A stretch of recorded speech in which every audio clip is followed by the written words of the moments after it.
श्री शिवाय नमस्तोभ्यम। हर हर महादेव। लक्ष्मी सबसे ज्यादा प्रसन्न कौन से दिन होती है? जम के बोलिए जरा। शुक्रवार। तो शुक्रवार को लक्ष्मी सबसे ज्यादा प्रसन्न क्यों होती है? उसका प्रसन्न होने का कारण क्या था? लक्ष्मी जी के दो भाई थे, दोनों की शादी नहीं हो रही थी, दाता और विधाता, दोनों का विवाह नहीं हो रहा।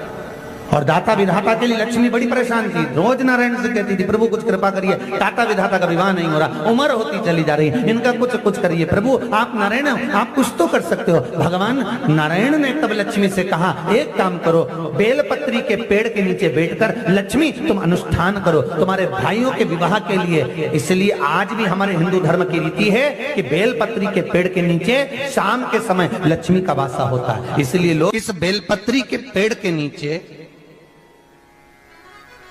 तुम्हारा रात्रि को शाम को 6 बजे से लेकर रात्रि को 8 बजे तक तुम्हारा निवास होगा।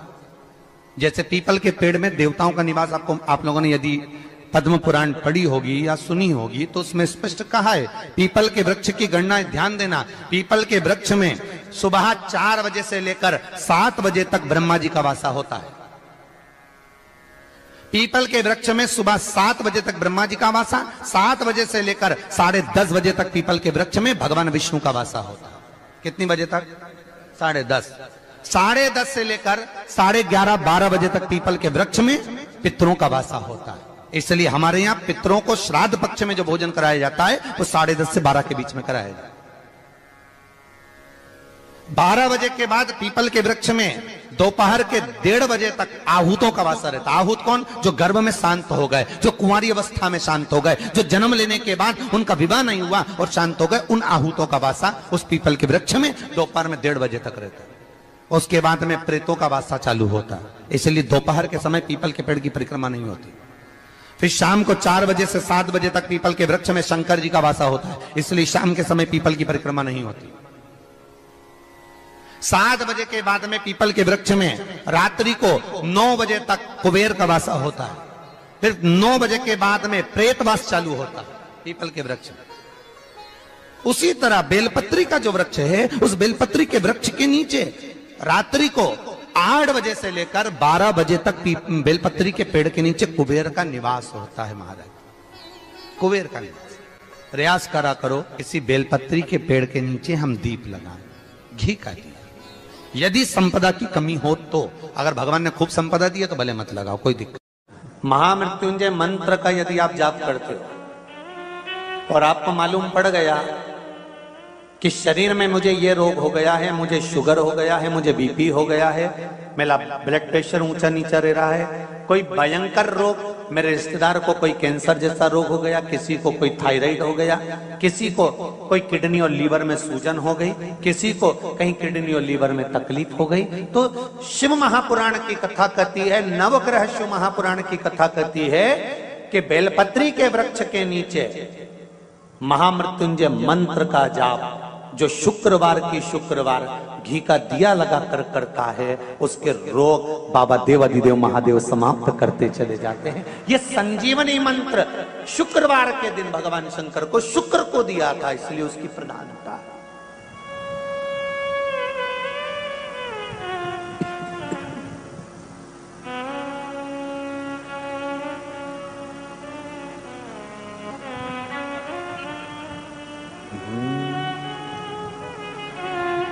ये वो संजीवनी मंत्र।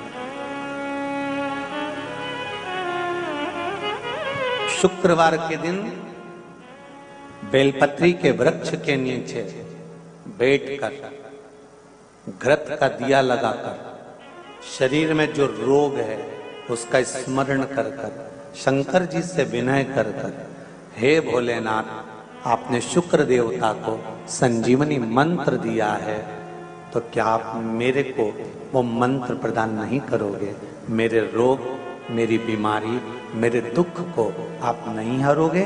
शिव से कहो, ये शरीर आपने दिया है और भजन करने के लिए दिया है, स्मरण करने के लिए दिया है, कीर्तन करने के लिए दिया है, तो संभालोगे भी आप। और बेलपत्री की ओर मुख कर कर घी का दिया लगाकर महामृत्युंजय मंत्र का स्मरण कर लेने पर धीरे धीरे धीरे धीरे धीरे धीरे वो रोग समाप्ति की ओर आता चले जाता है। शंकर भगवान को तुलसी नहीं चढ़ती, केवल एक बैकुंठ चतुर्दशी के दिन चढ़ती है, वो भी रात्रि के समय पर 12 से 4 के बीच में। पर शंकर भगवान को तुलसी नहीं चढ़ती।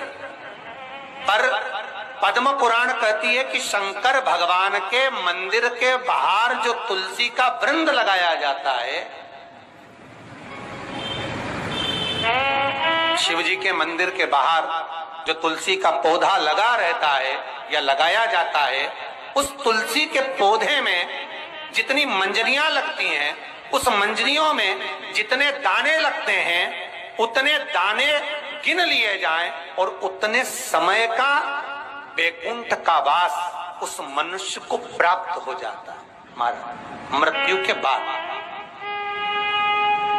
इतना विचित्र बात है, शंकर को तुलसी नहीं चढ़ती, पर शंकर के दरवाजे के बाहर शिव के द्वार पर जो तुलसी का पौधा लगा है, किसी ने लगाया है, किसी ने रोपित करा है, उस पौधे में जितनी मंजरियां लगी हैं, उस मंजरियों में जितने दाने लगे हैं, उस दाने जितने हैं उसको काउंट करा जाए, उसके बराबर उतने ही 1000 वर्षों तक उस जीवात्मा को बैकुंठ का वास मिलता है। क्यों? उसकी कथा भी यहां पर वर्णन है। जब भगवान विष्णु सामने शंकर के बैठे थे और भगवान शिव ने जब सत्यनारायण नाम रख दिया था, तब भगवान विष्णु शिव से कहते हैं नारायण। भगवान शंकर से कहते हैं भोलेनाथ, त्रिकालदर्शी, कैलाशी, अविनाशी, हे शिव। मेरे सारे विग्रह के साथ में लक्ष्मी मेरे साथ में। बहुत ध्यान देना महाराज, मैं अगर नारायण रूप में हूं तो लक्ष्मी मेरे साथ में, मैं राम रूप में हूं तो सीता मेरे साथ में, मैं कृष्ण रूप में हूं तो राधा मेरे साथ में, मैं रंगनाथ रूप में हूं तो गोदा मेरे साथ में, मेरे साथ में लक्ष्मी सदा विराजमान है। पर आज आपने मेरा जो सत्यनारायण नाम रखा है, मैं अपना संग किसको ले? तब भगवान शिव ने कहा, आप जब बाहर निकले जो रोपित मिले बस वही आपको समर्पित हो। तुलसी का पौधा रोपित था, उस तुलसी के दल को भगवान नारायण ने अपना संग बनाया। और बहुत ध्यान देना, सत्यनारायण की कथा हो, चाहे भागवत की कथा हो, चाहे विष्णु पुराण की कथा हो, इन सभी कथाओं में सबसे ज्यादा प्रसाद की महत्वता नहीं है जितनी तुलसी के दल की महत्वता है। क्योंकि सत्यनारायण के साथ में हरि के साथ तुलसी का स्मरण